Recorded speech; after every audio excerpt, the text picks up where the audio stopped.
Right now, I'm trying to get you to learn first principles. Yes. Right. Yes. So we're working on getting that centripetal geodesic. I can feel it when it works. Low shear modulus. That's it. And so that you don't fall for things like that. Yes. Okay. And every once in a while, I'll remind you of the context. But if I remind you too much of the context, you'll get too scared and you won't learn the technique. And you won't learn the method. So you have to go through this training process where you're not afraid, so that you can actually invest in loss and practice losing until you get so good at losing that you don't lose anymore. No, totally. And so you can allow yourself to change the mind and not have to get those trees away from me, right? Yeah, but you do get used to certain habits and units that work. Like, oh, he's creeping his hand on my fingers again, so I'll scoop it away, or I'll do this, like little... But then you start to develop that as a technique. Yeah. And then if you start doing that, I will start using that technique against you. Yeah. So meaning you do that technique and it won't work for you anymore because you're doing that. Yeah. Okay. So... But I don't even do it consciously, it's just because it works. Exactly. Yeah. And my job is to make sure that I put it in context every once in a while, so that you remember what it is we're doing. Yeah, totally. And then I have to, shake it up. So doing that is tricky. Yeah, totally. And many, many teachers fall into that trap of teaching their students how to lose. Right. They put things out of context, or they put it in a limited context. So back to the push hands competition. Yes. Right, you'll have some rules where the goal is to push the other person as far as you can, or throw them to the ground. Right, so it looks like combat. Right, it looks like suijou, or it looks like this. But the problem is that it isn't in complete context. So you get push hands rules in China where people go around and they've got their hands behind the other guy's back. Yep. Right? This is bad push hands.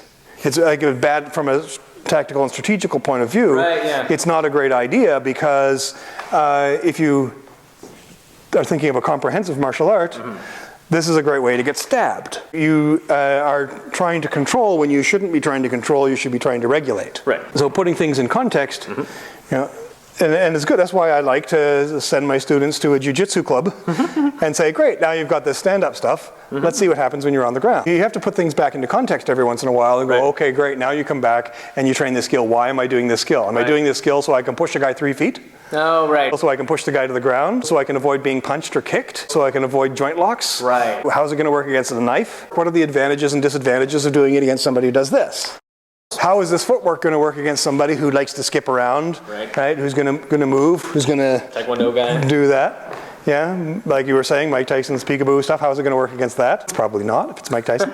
Being honest is the key. And again, people get stuck in thinking with their hat instead of their head. Yeah. Right? So here, most times, first principles will win the game. Yeah. So here, I've got this. You weren't expecting it, but remember the centripetal engagement. Remember the proximal point of engagement. Remember the low shear modulus.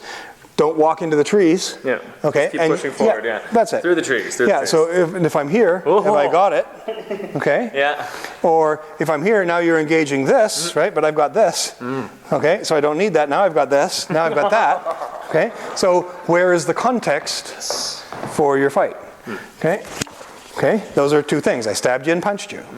How is your push hands going to help with that? You're not going to beat it in this range using technique. Yeah. You have to think about it. Yeah, you won't. You have to have those first principles. You have to have pang. So you have to have that centripetal engagement so that you have already defeated it when I move. Right. Right? The shortest distance between 2 points is? I don't know. Zero. Oh. I don't know. None?